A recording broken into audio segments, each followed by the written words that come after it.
Recently, a list of billionaires was published where India stood at third position with 271 billionaires. Interestingly, in 2020, as per Forbes list, India had 102 billionaires.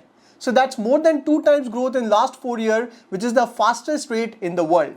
Then I was looking at taxpayer information in India, and 2013, there were only 37,000 income tax filers in India with gross income more than 1 crore rupee.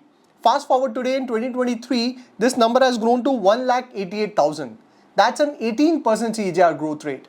And the HNI, that is high net worth individual with income more than $1 million, have grown at 21% CAGR rate in last 5 years and expected to grow at 16% CAGR rate in the next 5 years. Hey everyone, my name is Sahil and this is my Personal Finance Academy. Today, India is one of the fastest growing economies in the world. And with a growing economy, people are also getting wealthier. Now, if you recall, I did a detailed video on the rise of Indian affluent section, and in that report I mentioned that there are around 60 million affluent Indian as of today that have grown at 12.6% CAGR between FY19 to 23. Assuming similar growth rate, the total affluent Indian population would touch 100 million by 2027. It was a very interesting research report where I discussed the key growth drivers, top sectors, and stock to benefit from this growing affluent Indian segment. In today's video, I want to focus on the rise of high net worth and ultra high net worth individuals in India and the opportunity it has created in the wealth management sector of India. In fact, this HNI and ultra HNI segment is growing at an even faster rate than other segments in India. Then we'll look at the top listed players in Indian wealth management space. But before we proceed, just a reminder that if you're looking for stock tips, then this channel is not useful. My endeavor is to discuss the growth potential in Indian economy across various sectors and themes and help you identify fundamentally strong companies. But at the end of the day, you need to take that research forward and deep dive to identify the right stock for your own investment. So my channel is only useful if you are a knowledge seeker. As I always say that if you simply invest based on tips, then you can't create wealth in a sustainable manner. Because there are two most important qualities that you need in stock market: patience and conviction, and that comes only when you invest with your own research. I know that I cater to a very small segment because majority of people are looking for stock tips, but I am happy with my small community. I also have a close community on my website where I have a weekly series in which I share one exclusive video every week that include deep dive into Indian key macro events, top sectors and stock to consider, along with stocks where I am investing my own money. I also share an Excel file with quarterly performance of more than 200 stocks along with top stocks based on multiple themes. Again, it's not a buy or sell call, but very useful if you don't have much time to track the market. I spend nearly 8 to 10 hours a day and try to share all my learnings in these weekly videos. Alright, now let's get started with today's video. Okay, before we discuss the opportunity in wealth management sector, let's first understand the bifurcation of Indian families across segment to understand the market opportunity. So this slide gives a clear picture of Indian household category as per the wealth threshold. Mass market represent household with wealth less than $50,000, that is less than around 40 lakh rupee. In 2022, there were around 21 crore household in this segment and is expected to grow at 8 to 10% rate. Then you have emerging affluent segment with wealth between 50 to 100,000 that represent around 3 crore household, and this segment is expected to grow at 11 to 13% rate. Then comes affluent segment with wealth between 100,000 to $1 million, and there are around 25-26 lakh household in this category and expected to grow at 12 to 13% rate. And finally, you have HNIs and ultra HNI, that is high net worth and ultra high net worth individual. This is a small segment with just 2 lakh household in total as of 2022, but this is the fastest growing segment with expected CAGR rate of 13 to 14%.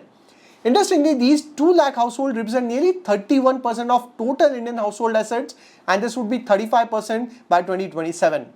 Clearly, the wealth is highly concentrated, but that's part of capitalism. Rich would become richer. Anyways, I hope you got a fair idea of the market we are talking about. Now, obviously, when you make money, you want to invest it. And today, there are many options to invest in the Indian market across assets like equity, debt, gold, real estate, and so on. For instance, you have mutual funds for normal retail investors where you can invest with as low as 500 rupee. However, for the HNIs and ultra HNI, there's a need for better tax planning, more diversified portfolio, and hence there's a separate category of investment while services like PMS, that is portfolio management service, then you have AIF, that is alternate investment fund that invest in private equity market, real estate, commodity, hedge fund, derivative, and so on. Alternate investment fund have higher return potential than normal mutual fund or PMS, but it comes at a risk of higher volatility. Then of course you have fixed income instrument and so on.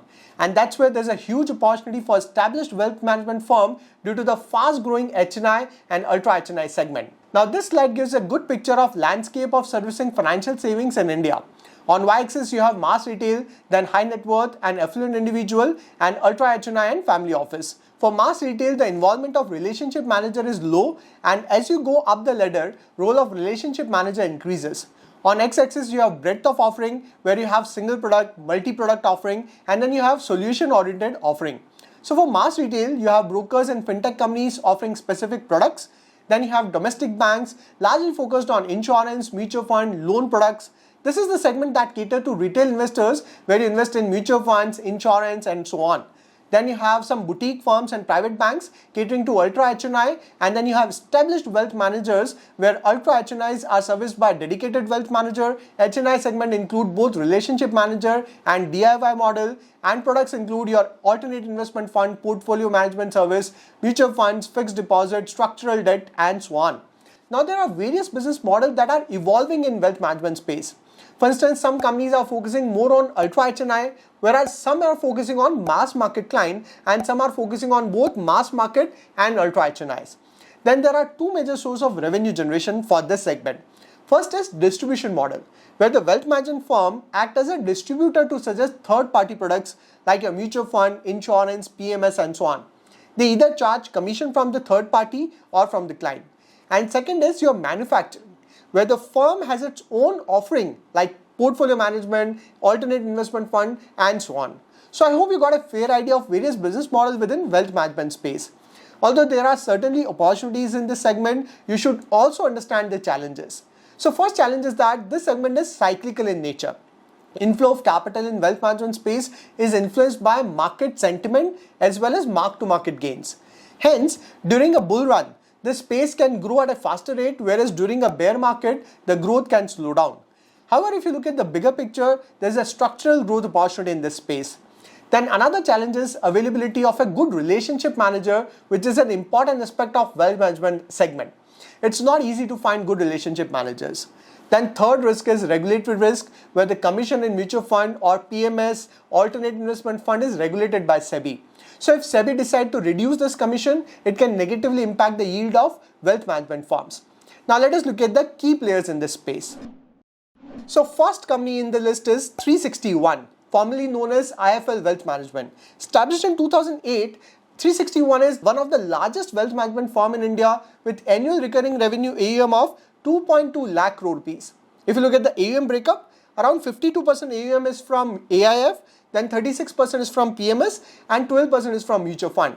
They have around 9% share in your AIF segment and 4% in PMS. 360 ONE also has distribution business with total brokerage revenue AUM of 2.3 lakh crore. So in total, they manage AUM of 4.5 lakh crore. If you look at the revenue, the growth is slightly slower, but the net profit growth is good, especially in the last 3 years. As far as cyclicity is concerned, 2018 to 20 was a phase of low return in stock market, and that resulted in slowdown in revenue growth and fall in net profit. But last 3 years have been very favorable for wealth management sector. Considering the market upcycle we are in, I expect the revenue and profit to grow in the coming quarters and next couple of years. They have a good ROE of 21%, so please ignore the debt to equity and ROCE, as portion of 360 ONE business is also into lending business. So they borrow money from market to lend it just like your banks and other NBFC. So it won't be right to look at debt to equity or your ROCE, but ROE is a good metric to look at. Now if you look at the shareholding, promoter holding in the company is on lower side, which has reduced over the time. But it is completely absorbed by FIs that have the highest shareholding with 62.4% stake, and they have consistently increased their holding. Even DIs have increased the holding consistently, and currently it is 8.8%. Public holding is very low at just 10.8%. If you look at the leadership, 360 ONE has a top leadership with Mr. Nilesh Vikamse as chairman. He has 37 years of experience, and he is a senior partner at KKC and Associate, which is an 86-year-old CA firm. Then Mr. Karan Bhagat is MD of the company. He has done his masters from IIM Bangalore with 20 years of experience. Then Anshuman Maheshwari is Chief Operating Officer with MBA from IIM Bangalore. Overall, they have a solid leadership team, and currently 361 is trading at around 700 rupee with market cap of 25,500 crore and a P ratio of 35. Then second company in the list is Nuvama Wealth. It was part of Edelweiss Group till 2021, and then PAG became its major shareholder with around 55% stake. So PAG is one of Asia's largest alternate investment firm with 2023 AUM of 4.4 lakh crore. Nuvama business started in 1996 with investment banking, then it added institutional equity, wealth and asset management between 2005 to 21, then it got acquired by PAG in 2021, and between 22 to 23 it transitioned the board, governance, operation and so on, and now it got listed with strong governance to deliver long-term value. Nuvama business can be clubbed into two broader segments. First is wealth management, that include your ultra HNI, HNI and AMC, and then capital market that include investment banking, then your institutional equity, and then clearing and custodian business. Although the capital market segment is one of the largest contributor to the total revenue with 31% contribution in FY23. However, over a period, it has made progress in increasing the contribution of wealth management business from 50% in FY21 to 62% in 9 months of FY24. Within that, the focus especially is in the ultra HNI segment that has been on annual recurring revenue. To put number in perspective, the revenue in wealth management grew at 47% CAGR between FY21 to 23 versus overall revenue growth of 24% between FY21 to 23. This picture shows the growth in revenue in last 2 years. And this segment represents the bifurcation where wealth and asset management has 2/3 of contribution. Going forward, company is also eyeing to grow its AMC business by 4 to 5 times in the next 4-5 years. Again, Nuvama also has a solid leadership team with years of experience. Mr. Ashish Kher is the MD and Shiv Sehgal is the ED. You can read their detail on the website. Nuvama had its IPO last year at around 2,750 rupee. And currently it is trading at around 5,000 rupee. Market cap is around 17,800 crore and P ratio is 34. So in spite of a sharp rally in last few months, company is looking reasonable in terms of valuation, neither too expensive nor too cheap. Its promoters have 55.9% stake, FIs have 7% stake, they don't have much stake, and public has 36% stake. That also includes some firms and HNI investor that also include Mr. Mukul Agrawal, who invested in the company in December quarter. So although the public holding has increased in the company, the number of shareholders have reduced. That shows the stake is purchased by HNIs. Then third company in the list is Anand Rathi. Although Anand Rathi is mainly into distribution business where it sells third-party product. This slide shows that Anand Rathi is the third largest non-bank sponsored distributor in India, where it generated 212 crore in commission in FY23, which is nearly 40% of their total revenue. Anand Rathi is also growing at a good rate across both revenue and net profit front. It also has a solid set of leadership. Currently, Anand Rathi is trading at around 3,800, market cap is 16,000 crore and a P ratio of 77.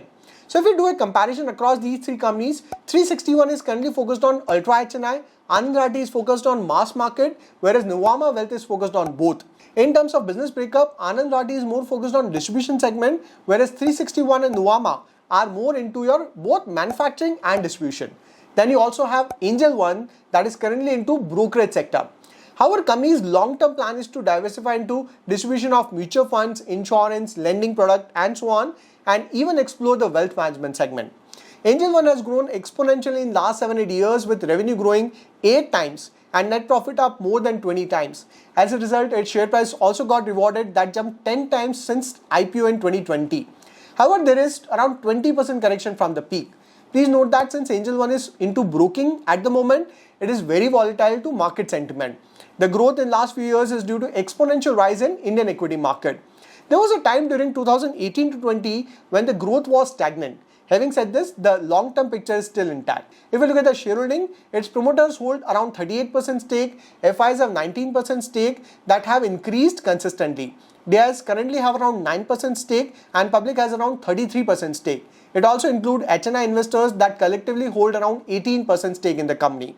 Currently, Angel One is trading at around 3,000 rupee with a market cap around 27,000 crore and a P ratio of 25. I hope you got a fair idea of overall business model within wealth management segment and the positioning of various companies. As discussed, the overall wealth management space in India that caters to HNI and ultra HNI is expected to grow at a very fast CAGR rate, creating immense opportunity in this segment. Having said this, please keep in mind that this is a cyclical segment where growth depends upon market sentiment and mark-to-market return. During bull run, the growth would be faster, and during the bear market, growth would be slower. In the near term, I expect this segment to continue to do well as we are in the upcycle stage, and the long-term structural story is anyways always intact. Now you might ask, what about the listed AMCs in India? So there are many listed AMCs like SDFC AMC, Nippon AMC, UTI AMC and so on. And these AMC also have a bright growth potential, but the challenge here is lack of differentiation because their mutual fund products cater to mass market without much personal involvement.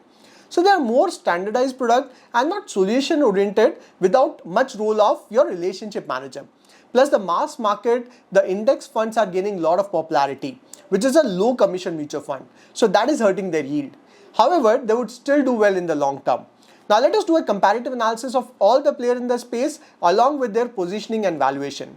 So this is the bifurcation of various companies across the segment. You've got the AMC category that caters to the retail audience, where you have companies like SDFC AMC, Nippon AMC, UTI AMC, Aditya Birla AMC. Their market is mass market, and business is manufacturing, where they've got their own mutual funds.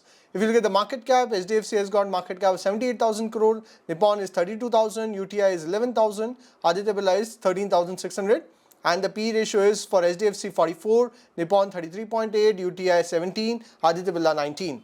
Then you have the wealth management category that we discussed today. It includes 361 and Nuvama that cater to the HNI and ultra HNI category, where the model is both manufacturing and distribution.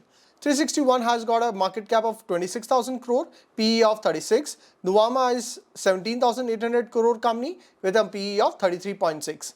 Then you have Anand Rathi that caters to more of mass market, and the major model is distribution, where they sell third-party product. Market cap is around 15,600 crore, PE 75. And Prudent Corporate is also into mass market, where the model is more of distribution, where market cap is around 5,200 crore and PE is 39. And then you have got another segment which is brokerage sector, where you have got Angel One that cater to mass market and has got its own platform. Market cap is around 26,500 crore, P ratio is 25. Now tell me in the comment, what do you think about wealth management sector of India? Is it worth investing your money? And friends, I spend a lot of time on such research to share knowledge with you all. So I hope you'll appreciate my effort. I'll see you with more such informative content. Till then, take care.